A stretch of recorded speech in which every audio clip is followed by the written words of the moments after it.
Thailand news today. Fresh arrests in the Deep South as authorities hope the latest violence is finally easing. Major changes could bring social security to housekeepers and casual workers. Another death sentence for Thailand's notorious Cyanide. The latest on the Simon Carman murder case. And why one humble 10 baht coin has just sold for an astonishing 2.5 million baht. We begin in Thailand's Deep South, where there are encouraging signs that the latest wave of violence may finally be slowing, although security remains extremely tight. In Pattaya, police have arrested 2 teenagers suspected of taking part in an attack on a convenience store.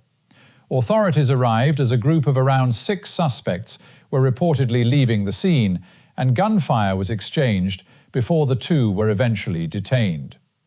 According to investigators, the gang arrived outside the store armed with guns, threatened customers and employees, and ordered everyone out. An improvised explosive device containing petrol was then allegedly placed inside before exploding and causing considerable damage.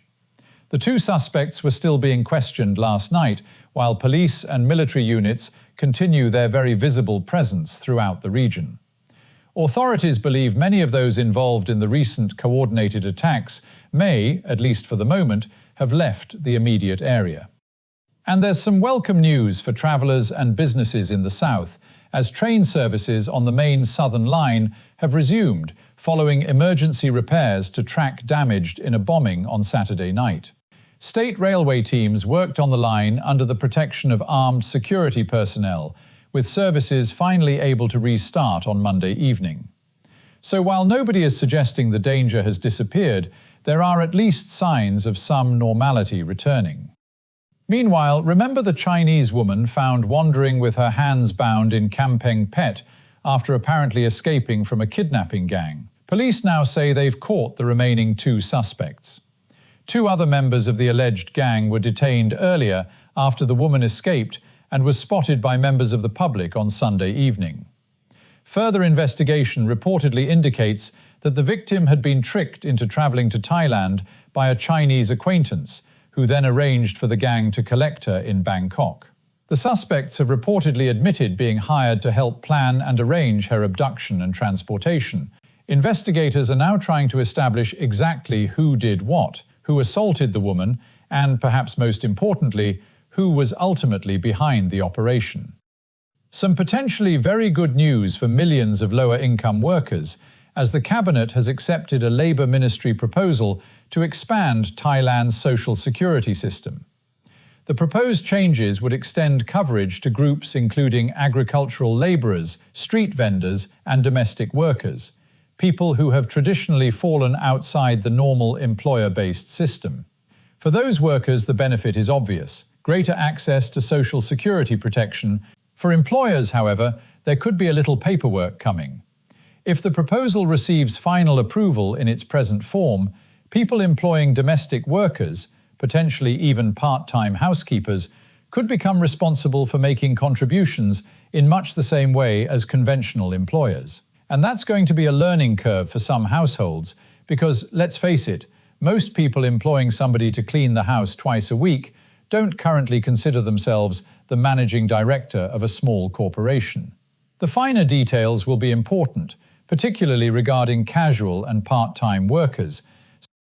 And within the same package of proposed reforms come significant changes to the way domestic violence is dealt with. The legal definition would be expanded to recognize 4 forms of abuse: physical, psychological, sexual, and economic. The proposals are also designed to ensure victims receive protection and assistance much more quickly.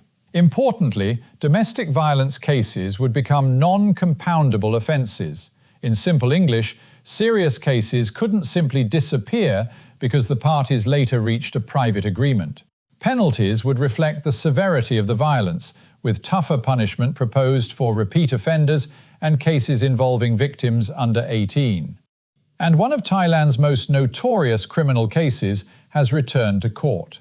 Sararat Rangsiwuttaporn, widely known in the media as Cyanide, has received another death sentence after being convicted of poisoning a woman to avoid repaying a substantial debt.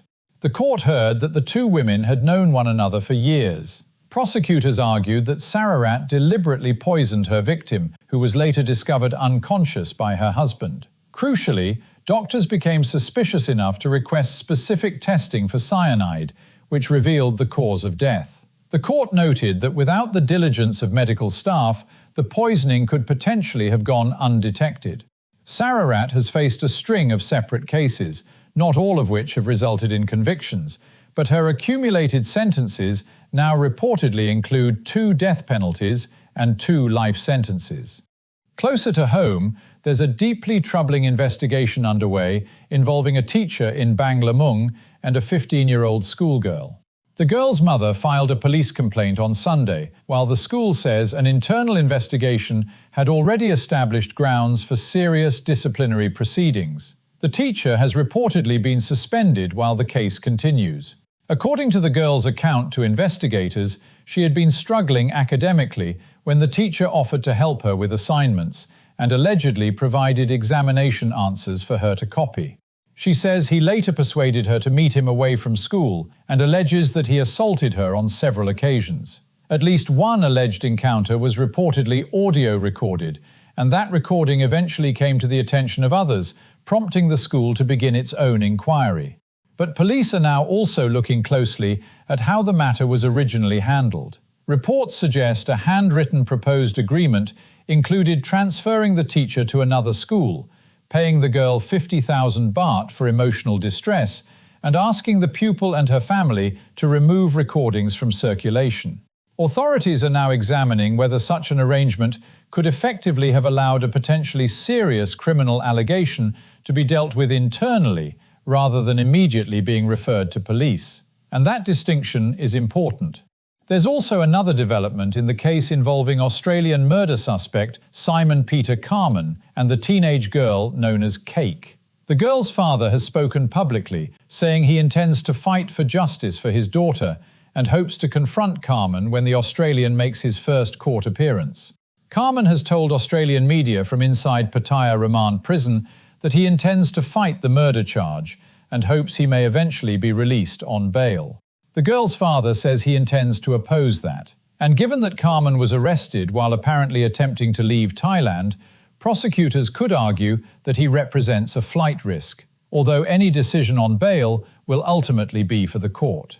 And finally, before you casually throw that handful of coins onto the bedside table tonight, perhaps have a closer look.